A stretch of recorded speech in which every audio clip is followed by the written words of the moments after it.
Est-ce que tu savais qu'aujourd'hui, en 2026, nous vivons tous dans une religion?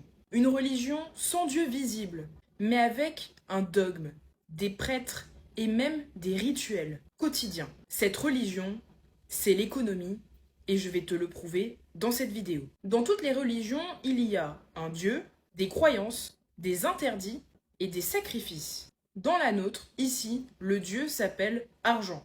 On ne discute pas de ses volontés. Il faut rassurer les marchés, coûte que coûte. On ne peut pas se le permettre. Toutes ces phrases sont comme des paroles sacrées. Le sociologue Karl Polanyi expliquait déjà que le marché est devenu une institution autonome à laquelle la société doit s'adapter, et non l'inverse. C'est ce qu'on appelle la grande transformation. Dans chaque religion, il y a des dogmes. Ici, les dogmes sont les suivants.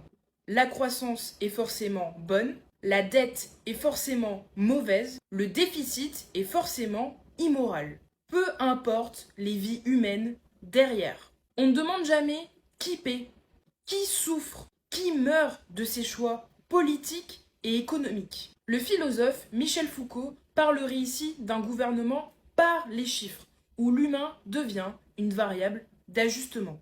Regardons l'hôpital comme exemple. On dit il n'est pas rentable, il coûte trop cher, il faut faire des économies. Comme si soigner était un luxe, une option. Résultat, on ferme de plus en plus de services, de maternité, de lits.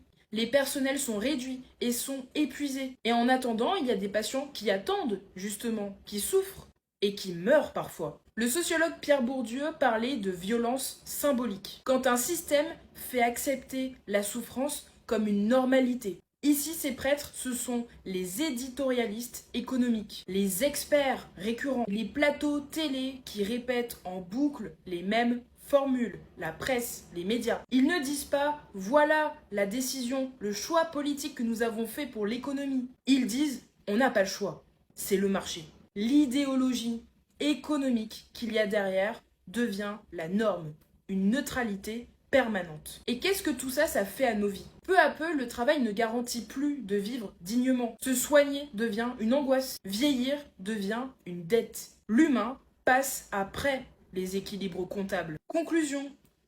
Voici une question simple. À quoi sert l'économie si elle ne sert plus la vie? Remettre l'humain au centre, ce n'est pas être radical, c'est refuser de sacrifier des vies sur l'autel d'un Dieu qu'on a inventé. Si tu veux plus d'informations et de décryptage dans ce genre, n'hésite pas à t'abonner à mon compte à Miss Info.